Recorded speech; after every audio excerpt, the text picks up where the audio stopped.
හරි මහන්සි ඇඟට නම් ඇඟන් යනවා කියලා ගෙවල් කීයකට නම් ගියාද? තාත්තටත් ඉතින් බෑ කිව්වා මහනමේ හැම ගෙදරම යන්න එපා. එහෙම තමයි ළමයෝ ඉතින්. අවුරුදු යන්නේ අවුරුද්දකටම එකපාරයි. එකපාරයි තමයි. මට නම් කාලෙම එපා වෙලා තිබ්බේ. ඔව් මං දැක්කා එපා වෙලා හිටියේ හැටි.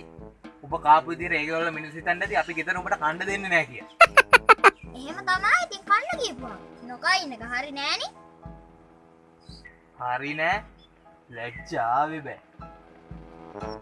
ලොකු මමලා ගෙදර බීලා වැඩි වෙලා බත් එක්ක කැවුම් කෑවේ. එව්වට ලැජ්ජ නෑ නේද? හරි ඉතින් ඕක හිමින් කියපා. අම්මට මේ මැවුනොත් මට ආයි දෙහි කපන්න පටන් ගනි.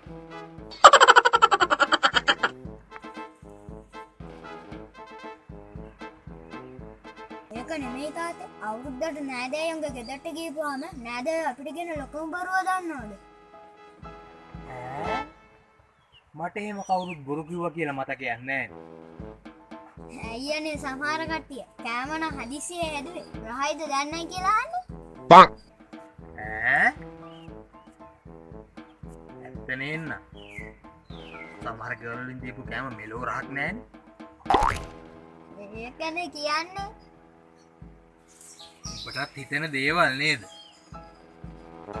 එතකොට තාත්තා දන්නවද අපි කියන ලොකුම බොරුව මොකක්ද කියලා? අපි කියපු ලොකුම බොරුව? අපි මොනවද කිව්ව බොරුව? ඇයි අනේ නෑ කෑම ටික නම් හරිම රහයි කිව්වේ. ඕනේ යකෝ.